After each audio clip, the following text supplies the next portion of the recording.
Hi, Nancy Hetrick here with this week's Smarter Divorce Tip. Hope y'all are doing well, staying home and being safe and exercising your social distancing appropriately. So let's try to get back to some regular tips, right?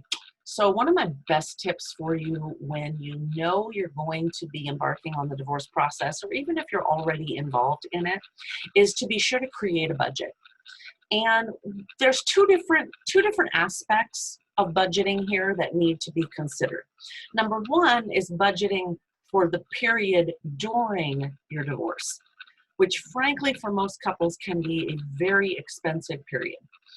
If you have chosen to no longer reside in the same home, then you're looking at the expenses likely of a second housing option.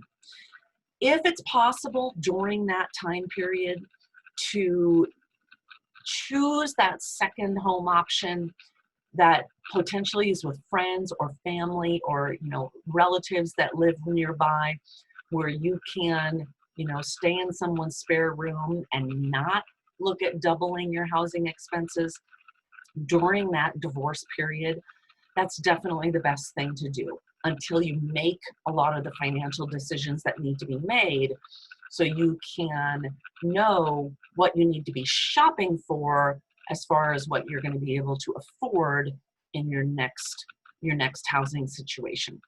So that's the first budget, is really looking at the expenses you have as a couple during the process. And that might include attorneys, that might include mediators, that might include financials.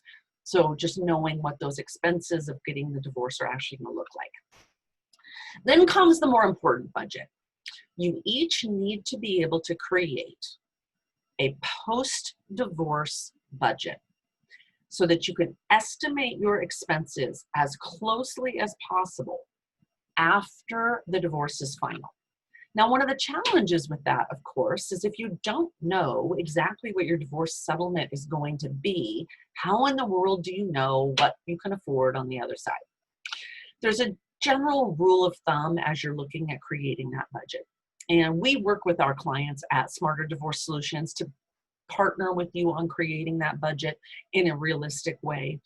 So one of the general rules of thumb that just helps if you consider this going in, remembering that the same money that has been supporting one household now has to support two, which means both of you are going to take about a 25% drop in your standard of living. So go into it knowing that. Go into this knowing that my next housing situation is going to have to be less than what we have right now.